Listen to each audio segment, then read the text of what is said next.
Have you ever heard a tale so wild it sounds like a legend? From dusty frontier roads, picture a lone widower, his heart scarred by grief, stumbling upon a mysterious young woman in tattered clothes on a blazing summer afternoon. With nothing more than a whispered promise and raw hope in their eyes, they join hands in an impulsive, miraculous marriage right there by the roadside. This is a story of grit and grace, bullets and betrayals, secrets that upend lives and love so daring it conquers ruin and despair. Ride with me into the unknown and discover a truth that might just rekindle your faith in second chances. Samuel Wilder didn't mind rising before dawn. He'd grown accustomed to the churning emptiness of the morning after his wife Sarah Caldwell Wilder died the previous winter. The memory of her final breath lingered in the corners of his tattered ranch house, every room a reminder of the once bustling love that warmed its halls. Their small, sun-scorched property lay a few miles outside Cold Creek, a modest frontier town in the plains of the American West. Sarah's passing had left him with a few scraggly horses, an aging milk cow, and an unbearable quiet. Outside, the wind sighed across the dirt yard. Samuel stared at the worn fence, focusing on every grain of wood as if it might reveal a secret path to ease his grief. His best friend Elijah Carter visited from time to time, urging him to sell the ranch for something in town. But Samuel would not hear of it. He'd built this life with his late wife. He might have lost her, but he couldn't lose that last piece of her presence. At daybreak, he saddled his chestnut mare Gracie for the 2-hour ride into Cold Creek. He planned to gather supplies. The ranch wasn't producing much, so every trip into town felt like a battle to scrape together enough money for basic necessities. If he couldn't pay off the arrears on the mortgage soon, local rumor had it that Mr. Franklin Pierce, a wealthy land baron, aimed to buy up property for his growing cattle empire. But Samuel just couldn't let go. He tucked a faded photo of Sarah into his shirt pocket for luck. There was no telling what the day would bring, and his heart felt heavier than the saddle. Life in these parts had taught him that everything could change in the blink of an eye or the crack of a pistol shot. The journey to Cold Creek was dusty and uneventful until Samuel took a side trail to avoid a creek that had overflowed in the last heavy rain. The early morning sun rose higher, scorching the plains. Gracie's hooves kicked up small clouds of dust, and each breath Samuel exhaled felt laden with the weight of his financial troubles. For months now, the local bank manager, Thomas Caldwell, Sarah's uncle, had cut Samuel some slack in memory of his niece. But time was running out. Compassion didn't pay interest after all. If Samuel couldn't catch up, he'd lose the ranch to Mr. Pierce or some other opportunist hungry for land. The pressure mounted daily, gnawing on what little hope remained. As he steered Gracie around a bend, Samuel noticed something strange on the side of the road. A figure slumped and barely moving was draped in ragged clothes. She blended so thoroughly with the dusty ground that at first he thought it might be a bundle of discarded clothes. Then he realized it was a person, a woman. He halted Gracie. Dismounting, Samuel approached carefully. The woman's hair was in disarray, caked with dirt. Her clothes were torn, little more than rags. Beneath the grime, he saw her trembling, though the sun was blazing. Her lips were cracked, her face streaked with tears, or maybe sweat. She seemed delirious, barely able to lift her gaze. Samuel reached for his canteen and knelt next to her. "Ma'am, can you hear me?" She responded with a faint groan. He offered her a small sip of water. She swallowed with difficulty. For a moment, her eyes fluttered open, revealing a startling shade of green beneath the dirt. Alarmed, Samuel looked around for any sign of a wagon wreck or traveling companions. There was nothing, just the endless stretch of dusty trail. After a minute, she tried to speak. "Help me," she rasped, her voice ragged and hoarse. Samuel carefully helped her to her feet, supporting her with a gentle arm around her shoulders. There was no town for miles other than Cold Creek ahead, but she was too weak to ride on her own. With a firm resolve that surprised even him, he knew he couldn't leave her behind. He lifted her onto Gracie, then swung up behind her, doing his best to steady her fragile body. 1,000 questions whirled in his mind. Who was she? Where had she come from? Had she escaped from something terrible? But for the moment, only one thing mattered: her survival.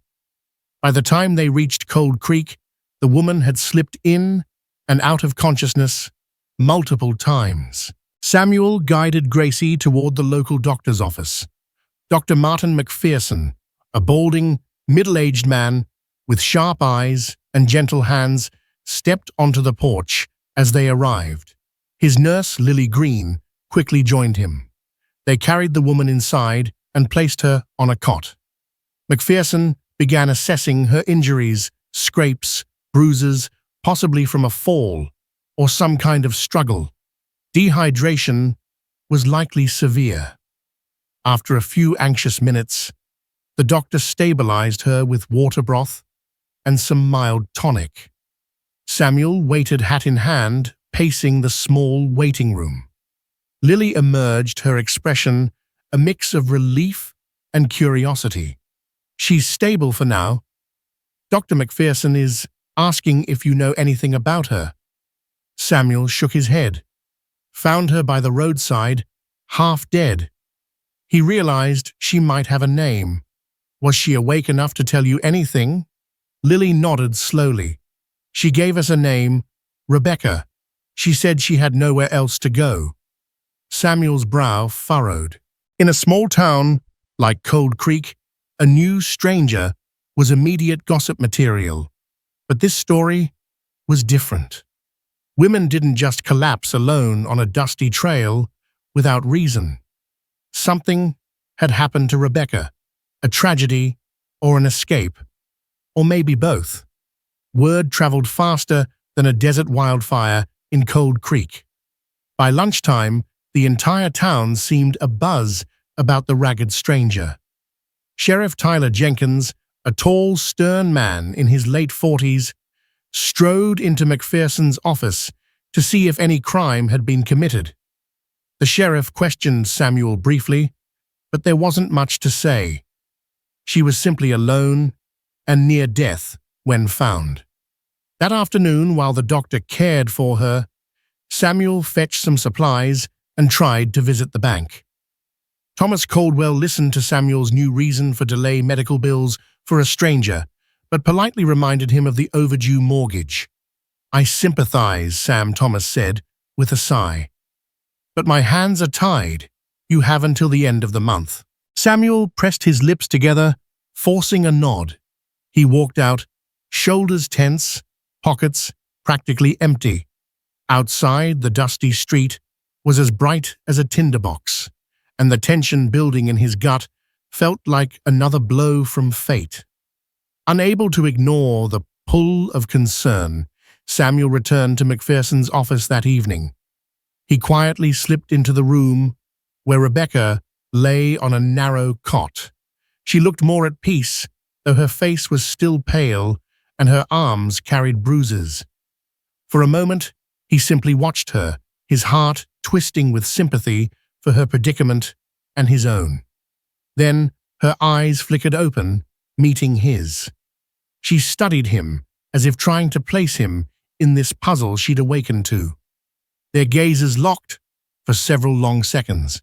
In that silent exchange, something unspoken passed between them, recognition of two wounded souls. The next morning, Samuel returned again. He couldn't explain it, but he felt responsible for her now. She spoke in a soft voice, her words halting. She confessed she had no family in the area, no money, no place to go. Mentioning she'd come from somewhere out east, her voice trembled when asked for details. She apologized, unable to provide more. His heart ached for her. He recalled how vulnerable he'd felt when Sarah died. The emptiness of losing a partner was one thing, but to be completely alone, battered, and near death, that was beyond comprehension. An idea stirred in his mind, an outlandish solution to both their crises, though he hesitated to give it voice. But desperation has a way of propelling bold actions. Later that day, as Doc McPherson declared she'd soon be fit to leave, a shock of panic coursed through Samuel. Where would she go? The dusty roads offered nothing but danger to a lone woman. So he blurted out words he never thought he'd say. "Rebecca, will you marry me?" Silence fell in the small medical room. McPherson's stethoscope nearly slipped from his hands, and Lily gasped. Rebecca's eyes widened, 1,000 questions forming behind them. Her lips parted. "Marry? You," she echoed. He swallowed, aware of how insane he sounded. He explained, voice trembling, that he had a ranch in need of help, a life that was slipping away from him. She needed shelter, a fresh start. They could help each other. Sarah had been gone for almost a year, and he'd lost hope of ever finding love again. But maybe necessity could turn into something real in time. A tear slid down Rebecca's cheek. She nodded, uncertain, yet strangely grateful. Something inside her recognized that this might be her only chance at survival. In that moment, the gossip of Cold Creek turned from mild curiosity to outright shock. Sheriff Tyler Jenkins found out about the sudden marriage plans before the day was through. Many in town whispered that Samuel was out of his mind. He barely knew this woman.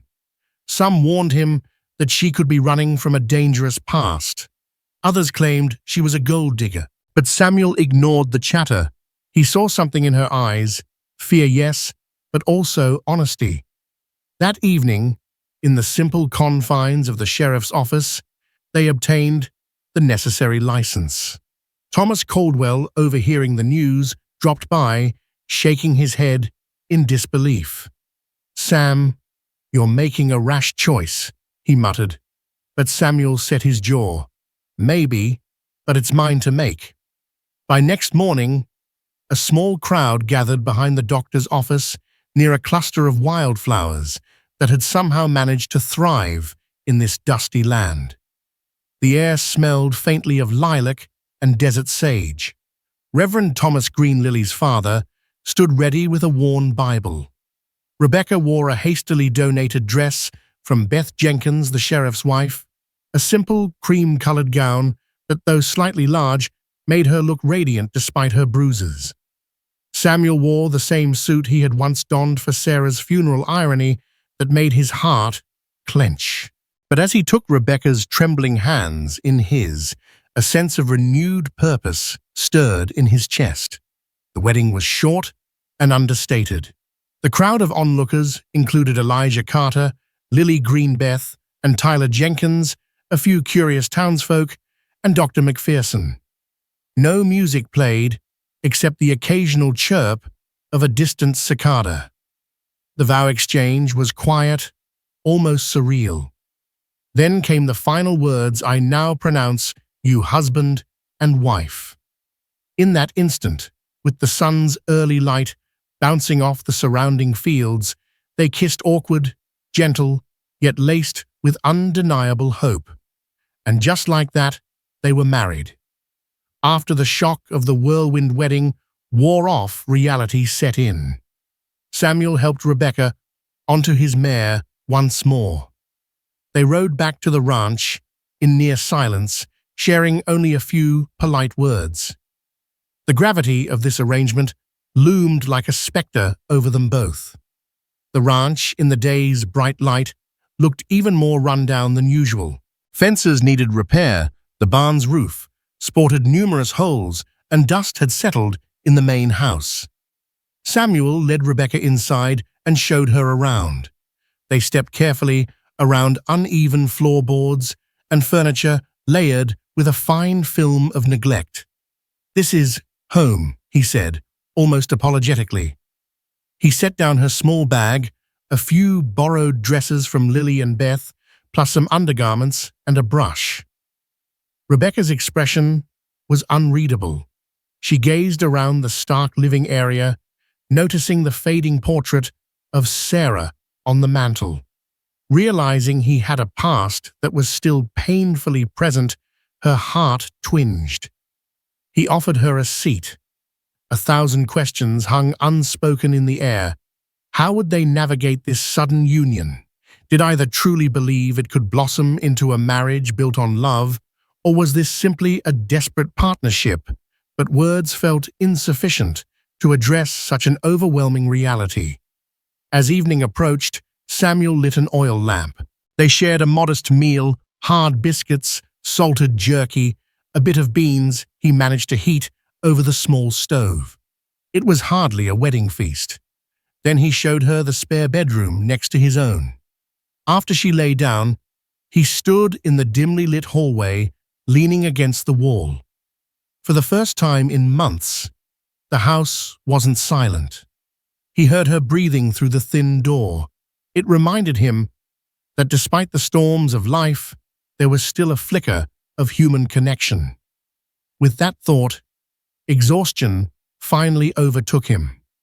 In the weeks that followed, town gossip churned like an unstoppable windmill. People speculated about Rebecca's past. Some whispered she might be a criminal on the run. Others suspected she was an outcast from a wealthy family, reduced to rags by misfortune. Some even believed she might be a mail-order bride gone awry. Rebecca tried to adjust to ranch life. She mended clothes, helped with chores, and tended to the small patch of vegetables behind the house. Grateful for a roof over her head and small kindnesses from her new husband, she often caught herself glancing at him over supper or while he worked the corral. There was gentleness in his eyes tempered by deep sorrow. She wanted to ask about Sarah, but hesitated. Meanwhile, Samuel struggled with a growing debt. 3 weeks had passed since the wedding, and Thomas Caldwell had sent a final warning. If Sam couldn't pay by month's end, the ranch would be foreclosed. With only 4 days left, he was short a significant sum. One afternoon, while rummaging in an old trunk for anything valuable to sell, he found a cameo brooch that had belonged to Sarah. He clenched it in his fist, tears hot in his eyes. Memories of their early days when life held promise swirled through his mind. He knew what he had to do. He rode into town and pawned the brooch along with an old silver watch. It still wasn't enough to cover the debt. Desperate, he visited Franklin Pierce's large office on the edge of town. Pierce was a tall, lean man in a slick black suit. He offered to buy the ranch outright at a price that felt like robbery to Samuel. But it was more money than he'd likely get anywhere else in his dire situation. Samuel balked pride, warring with necessity. Pierce shrugged, unperturbed. "Suit yourself. In a few days, the bank will own it. Then I'll buy it from them, probably for even less." His words stung like a rattlesnake's bite. Returning home, Samuel's hopes sank lower than the horizon at sundown. Late one evening, as Samuel sat at the kitchen table with a stack of overdue bills, Rebecca gently approached. In the flickering lantern light, she looked almost spectral, her green eyes reflecting concern. "Sam," she began softly, "I've never thanked you properly for saving my life. I realize I haven't told you much, but there are reasons.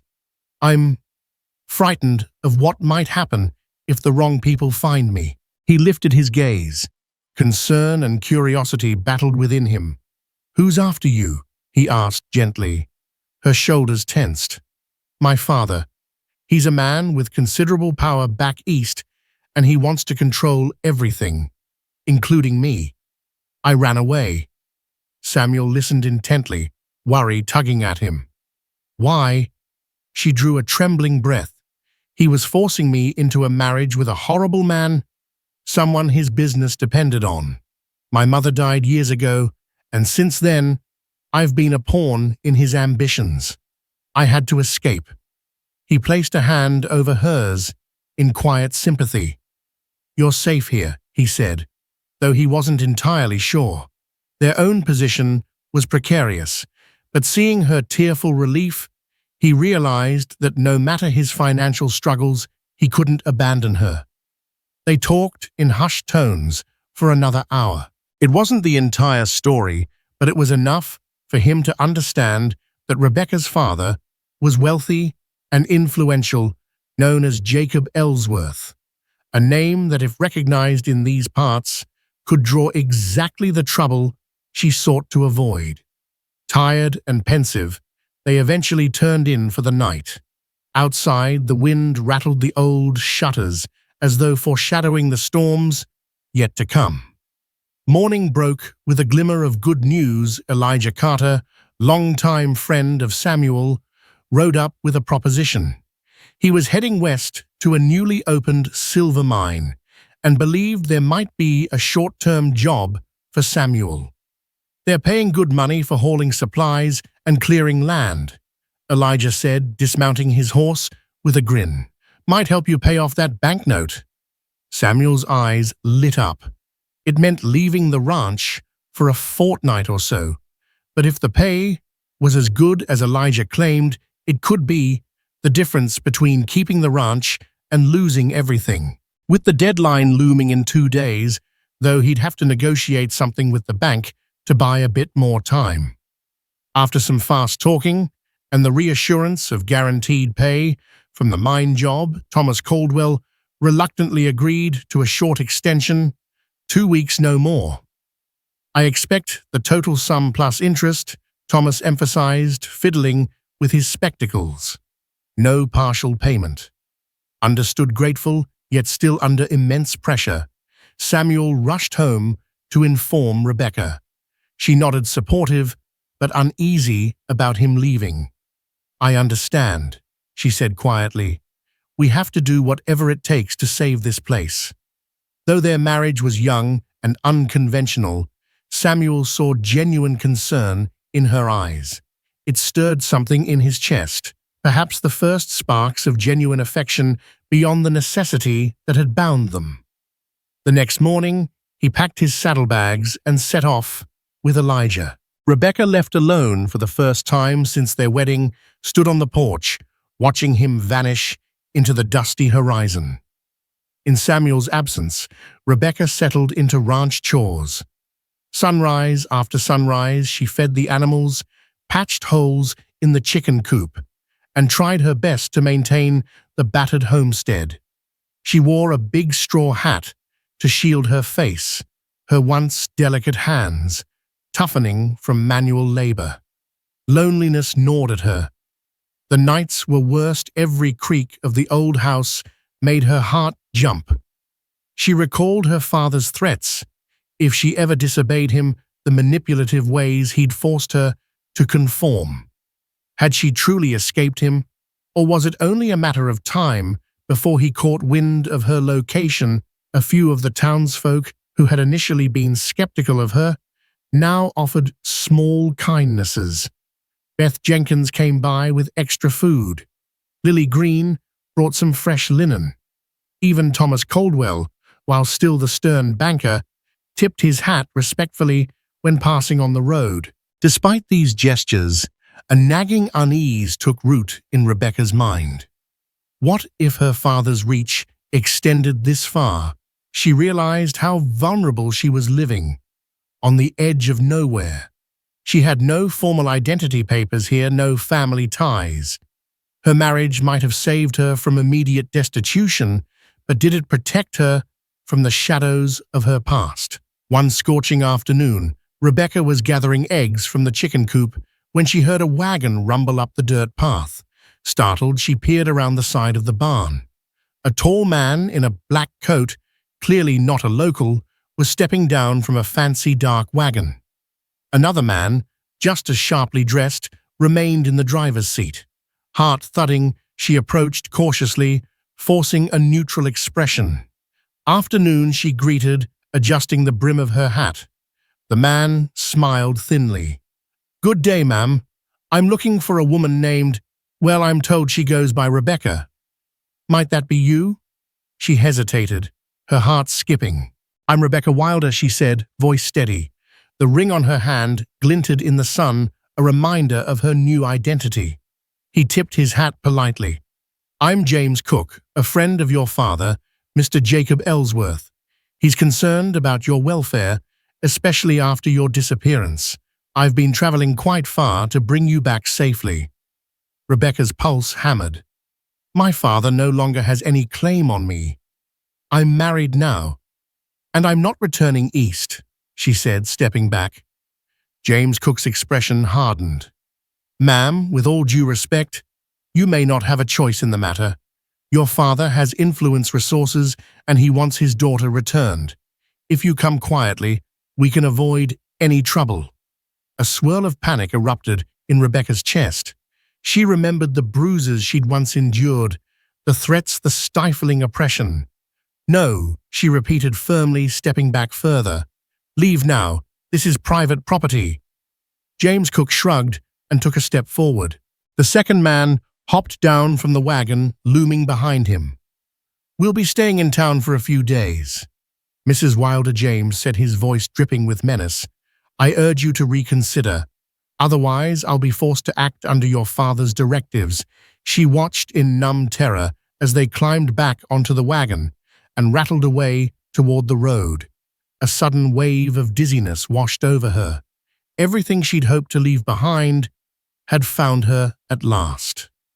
That evening, Rebecca huddled in the kitchen, her mind racing.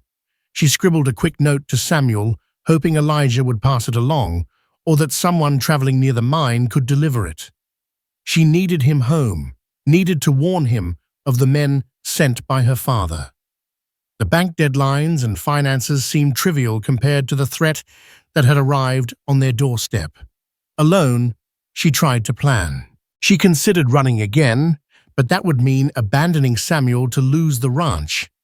And it would also mean returning to the roads, an even more dangerous path. The ranch was her only anchor, and her husband was the only person who truly stood by her side. Unable to sleep, she bolted the doors and sat with a shotgun cradled in her arms. Night stretched long, every rustle of wind sounding like footsteps. Dawn found her eyes gritty from exhaustion, yet her determination unbroken. Mid-morning, she rode Gracie into town, searching for help. She spoke to Sheriff Tyler Jenkins, explaining that suspicious men had visited her home, claiming they had a right to take her away. The sheriff listened gravely, but his position was tricky. If they weren't breaking a local law, he had limited authority. "Keep your doors locked," he advised. "If they try anything on your property, we'll arrest them. But your father sending folks to claim you, that's a civil matter. You might need a lawyer." Rebecca left unsatisfied, but with no better solution. Heading back, she caught sight of the black wagon near the hotel. A chill ran through her. She lowered her gaze, urging Gracie forward at a brisk trot. The next day, as Rebecca tended to chores, she noticed a plume of dust on the horizon. Her heart leapt, praying it might be Samuel. Instead, the black wagon appeared again. James Cook and his associate, whose name she'd learned was Charles Davis, stepped onto her property with grim determination. Mrs. Wilder James said, removing his hat, "We're here to escort you back east per your father's orders. We can do this amicably or not." Her grip tightened on the shovel in her hands. "You have no right. This is my home, and you're trespassing." Charles Davis sneered.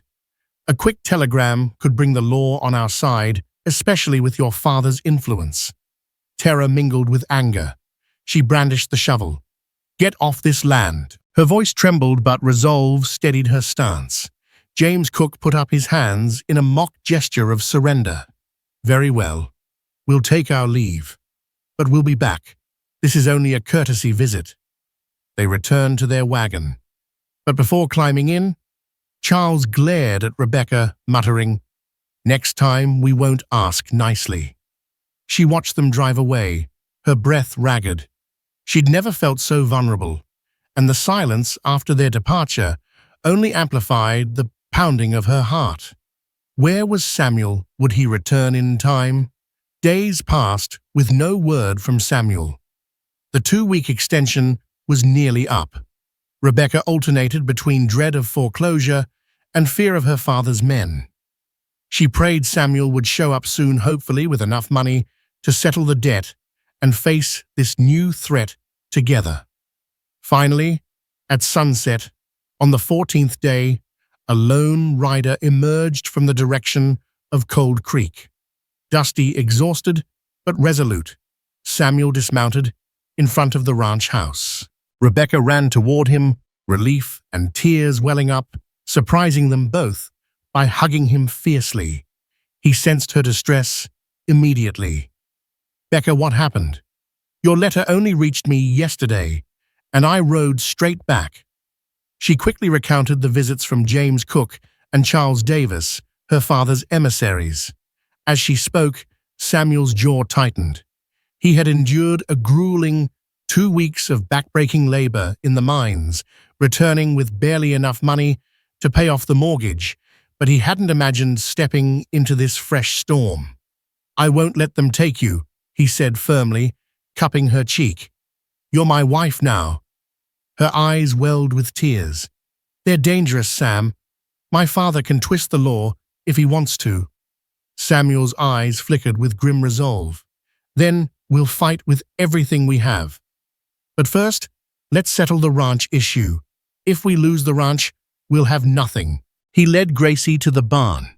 Then, in the gathering twilight, he and Rebecca made a plan to confront the immediate threat, paying the bank the next morning before heading to the sheriff if needed. They agreed that no matter what, they would not be intimidated.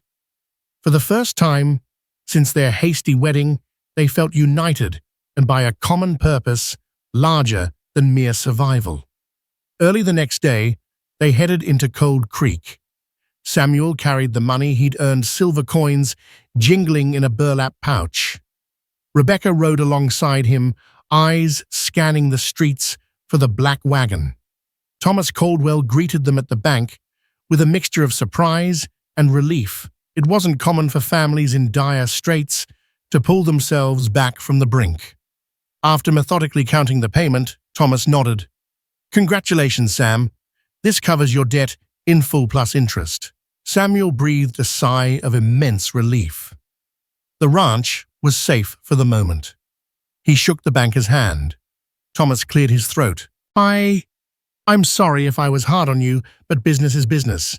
That said, I'm glad you kept the property." Rebecca forced a polite smile. At least one immediate crisis was resolved. Now they could focus on the looming threat of James Cook and Charles Davis. Exiting the bank, they spotted the black wagon parked outside the hotel. The men were likely inside. Samuel guided Rebecca across the street, determined to speak to Sheriff Jenkins about the situation, but the sheriff was out on business, leaving only a deputy behind. Disappointed, they planned to return the next day. In the interim, Rebecca decided to collect a few more supplies from the general store. As Samuel hitched Gracie outside, a hand clamped onto his shoulder. He whirled around to see James Cook smiling thinly. "Mr. Wilder, I presume?" James said. "Rebecca's husband. We have unfinished business regarding your wife." Charles Davis appeared on the other side, effectively blocking an exit. A surge of protectiveness coursed through Samuel. He squared his shoulders, refusing to be intimidated. "My wife wants nothing to do with you or her father. You have no claim on her. Leave us in peace." James Cook's eyes narrowed. That's not for you to decide. We're authorized to return her to New York. If you interfere, you'll face consequences. Samuel refused to budge. Try it, and we'll see who faces consequences. Their standoff was interrupted by passers-by, who started to gather, sensing tension. James and Charles exchanged a glance, then stepped back. "We'll be watching," James Cook said icily. Then they walked away, leaving Samuel's blood boiling. Back at the ranch that evening, Samuel and Rebecca agreed they needed legal counsel. But in Cold Creek, lawyers were scarce, and traveling to a larger city would be risky. They hatched a plan to gather statements from townspeople, verifying that Rebecca was of sound mind, married of her own free will. If her father tried to claim she was abducted or mentally unfit, these testimonies could help. They visited Beth Jenkins, who promised to sign any statement needed. Lily Green, Dr. McPherson, and even Elijah Carter offered their support. Yet a sense of foreboding lingered. Sure enough, 2 days later, a telegram arrived at the local station addressed to James Cook. Word spread that it contained instructions from Jacob Ellsworth himself, rumored to involve the local circuit judge. The tension in Cold Creek mounted as if an unseen hand pressed on everyone's shoulders. Franklin Pierce, always eager to exploit an opportunity, smelled potential profit.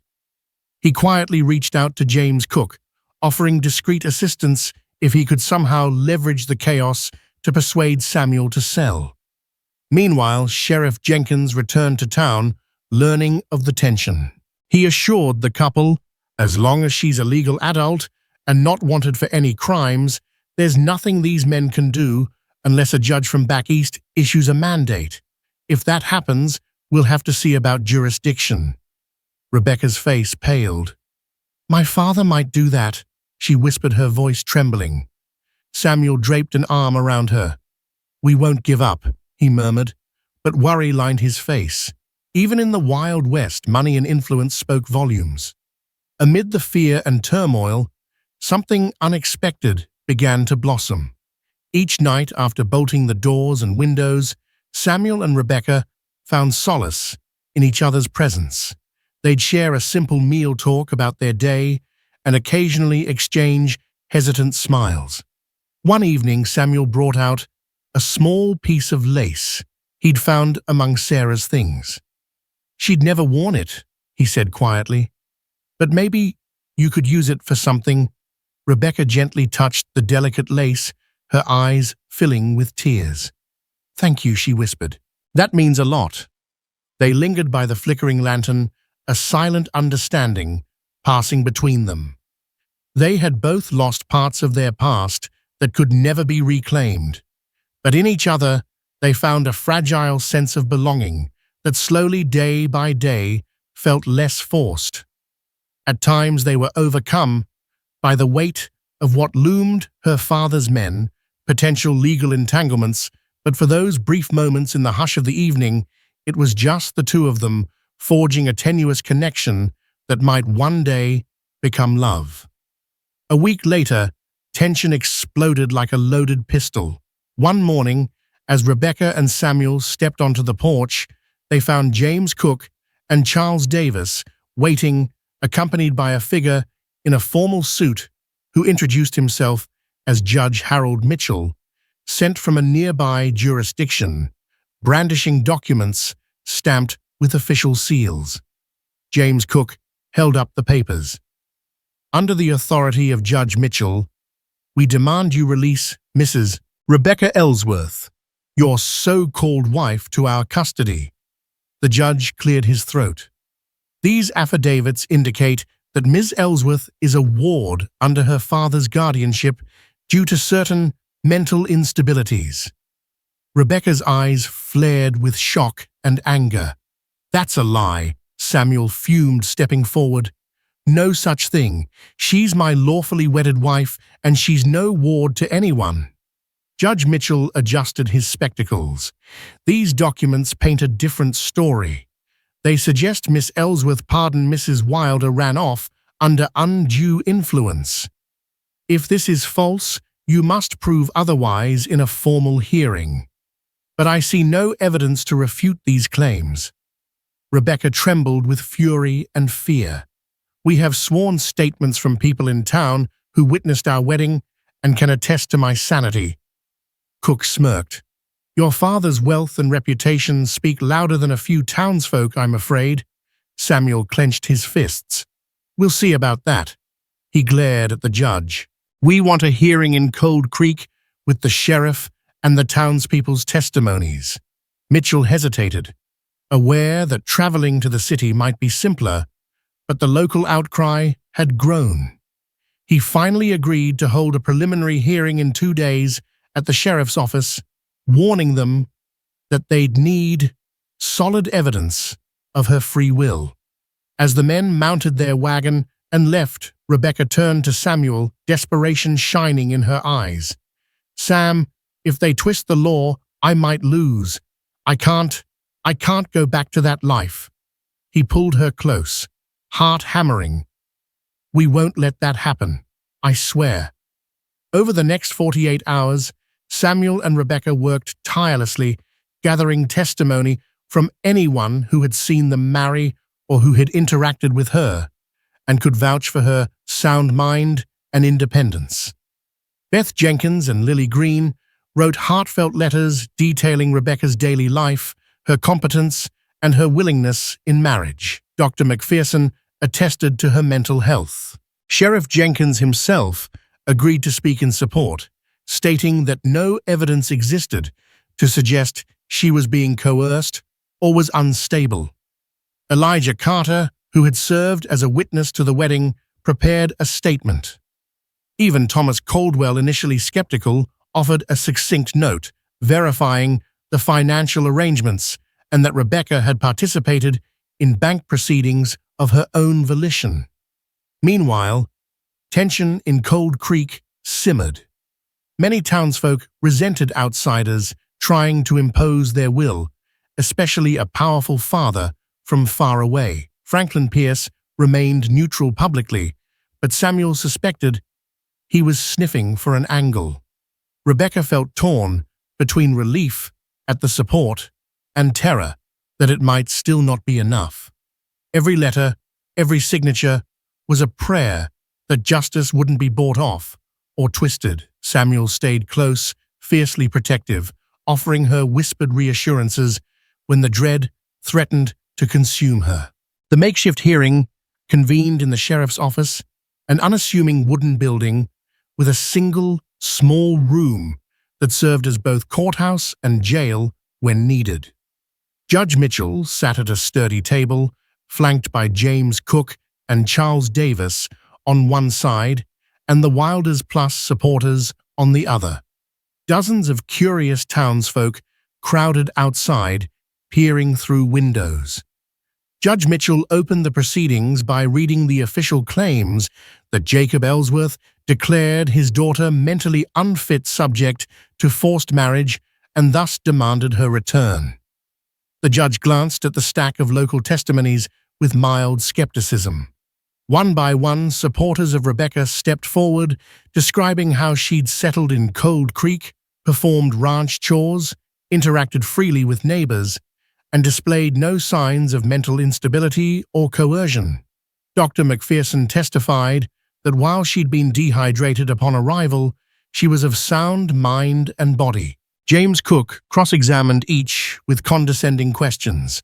Are you a certified mental health professional? How well do you truly know her? He cast doubt on their testimonies, painting a narrative that the entire town had been hoodwinked. Finally, Rebecca herself took the stand. Voice trembling but resolute, she detailed her father's manipulations, the forced engagement she fled, and her decision to marry Samuel freely. This is my life, she concluded, tears in her eyes, and I choose to remain with my husband. Judge Mitchell sighed, glancing at the documents from back east. I must weigh the evidence carefully. The law is clear. If Miss Ellsworth was declared incompetent in her home state, that ruling could stand here. Samuel jumped to his feet. She's not incompetent. We have witnesses, and she's shown every ability to manage her life here. Those documents are lies bought by her father's money. The judge rubbed his temples. I understand your passion, Mr. Wilder, but unless we find the original court that declared her incompetent was fraudulent, my hands may be tied. Rebecca's heart sank. Even with all the testimonies, she could sense the tilt of power in her father's favor. As the proceedings neared a conclusion, a commotion erupted outside the sheriff's office. A lean, dusty rider galloped into town, dismounting swiftly. He raced into the hearing room out of breath, clutching a piece of paper. "I have urgent information for the judge," he cried, shoving his way forward. The man introduced himself as Robert Hayes, a clerk from a law office in the territory capital. He held an official letter, sealed with the crest of the state's Supreme Court. "We received an inquiry about Miss Rebecca Ellsworth. After some digging, it appears Mr. Ellsworth's claim of incompetence was never legitimately certified. The documents are forged." Gasps filled the room. James Cook turned pale. Judge Mitchell's eyes widened. "Forged? Are you certain?" Hayes nodded vigorously. "Absolutely, Your Honor. The official court never issued any ruling about Miss Ellsworth's mental state. This is a complete fabrication purchased by her father from corrupt individuals within a smaller county court." In the stunned silence that followed, a slow smile spread across Samuel's face. Rebecca nearly collapsed with relief. Judge Mitchell stared at the false documents, his expression hardening. "It seems we have a case of perjury and fraud," he said, "and an attempt to abuse the legal system." He turned a scathing look on Cook and Davis. "I'm dismissing these charges entirely. Mrs. Rebecca Wilder is free to remain here as she wishes, and I strongly suggest you and your employer reconsider your actions." Anger flashed in Cook's eyes, but he knew the game was lost. He and Davis abruptly stood, gathering their papers. As they stormed out, the townsfolk outside erupted in cheers and applause. Inside, Rebecca sobbed in relief, embracing Samuel, who held her close. With the hearing concluded, the threat of forced return vanished like dust on the breeze. James Cook and Charles Davis left town under the disdainful gaze of almost everyone, heading back east in shame. Rebecca's father, it seemed, would face his own legal troubles if the forgery was pursued by a higher authorities. A wave of gratitude and exhaustion washed over the newlyweds. That evening, the townsfolk gathered at the local saloon, the Silver Spur, celebrating the victory. For once, life in Cold Creek felt vibrant and unified. Sheriff Jenkins bought a round of drinks, offering a toast to truth and freedom. Rebecca found herself at the center of well-wishers, Lily Beth, Elijah, Dr. McPherson, all congratulating her for standing firm. She was amazed at how quickly these people, once strangers, had rallied to her cause. Samuel, feeling the weight of tension finally lifting, stood close by, watching her smile and mingle.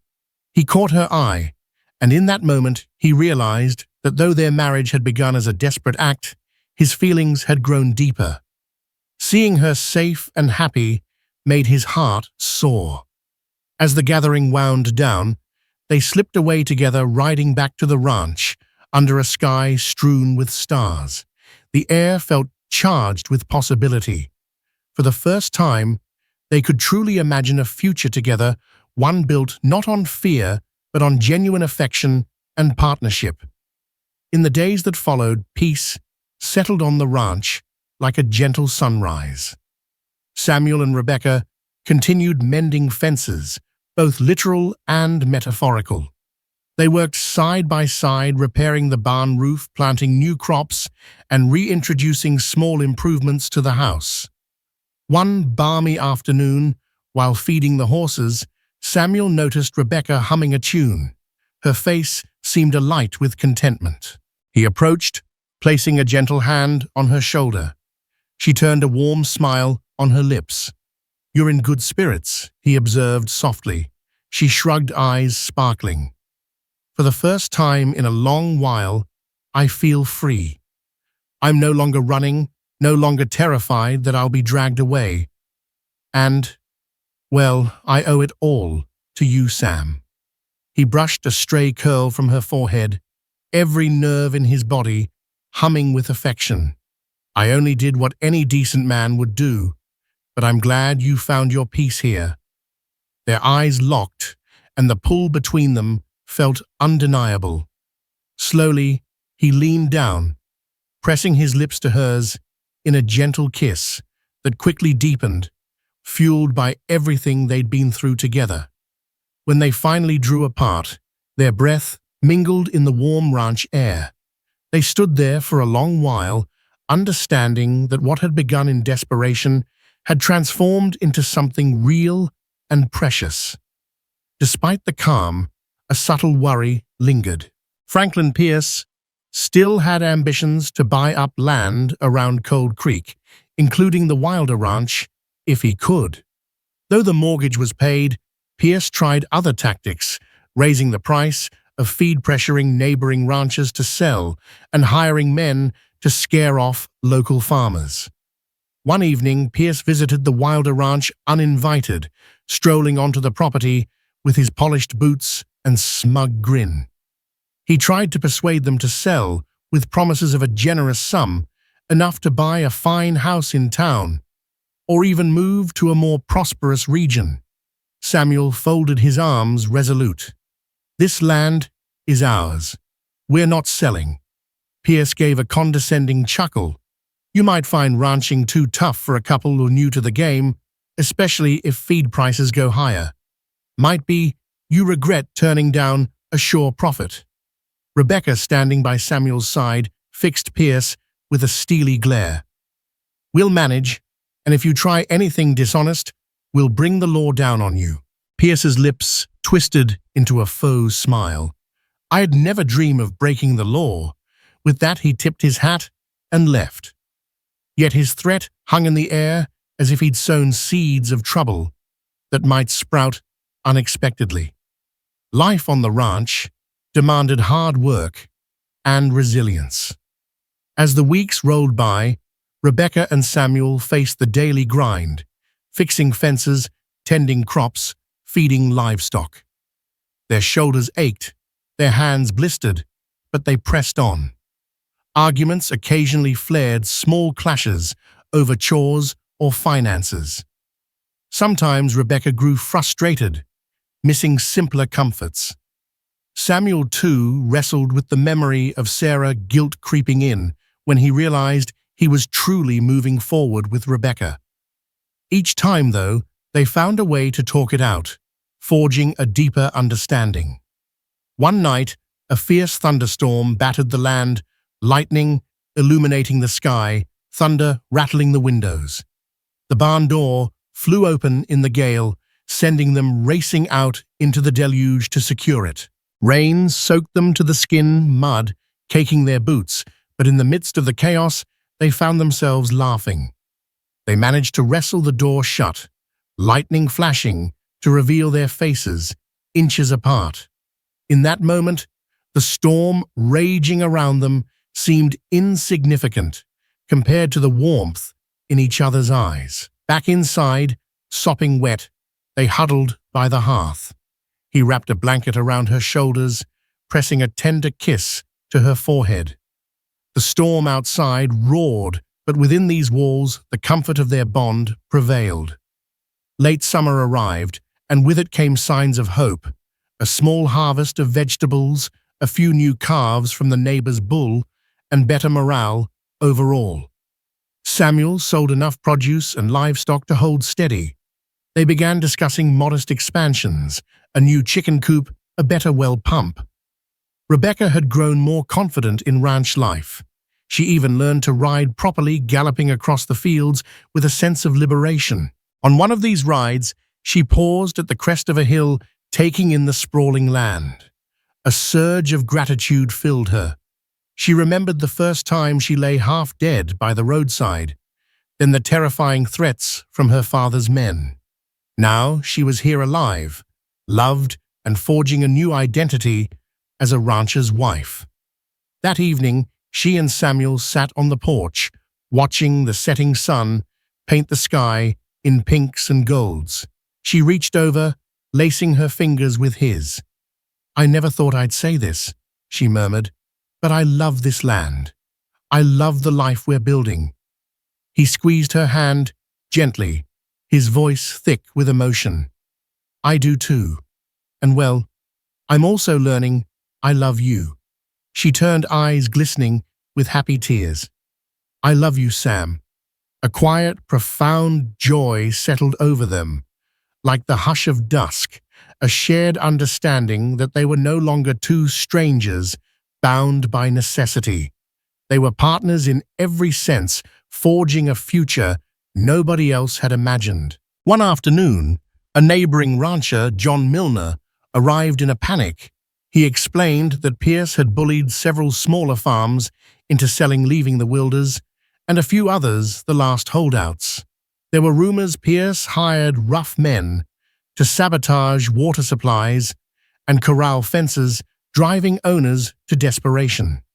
Sure enough, that night, the Wilders woke to the smell of smoke. Rushing outside, they found a small fire in the barn. Acting quickly, Samuel and Rebecca doused it before it spread, but the damage was done. Half the hay was destroyed, and a horse was injured after panicking. Furious and shaken, they confronted Pierce the next day in town. He denied everything, feigning outrage at the implication. The sheriff lacked hard evidence to arrest him, but suspicion grew. An ultimatum surfaced in hushed rumors. Pierce wanted the Wilders ranch, and he'd stop at nothing. The sabotage might escalate.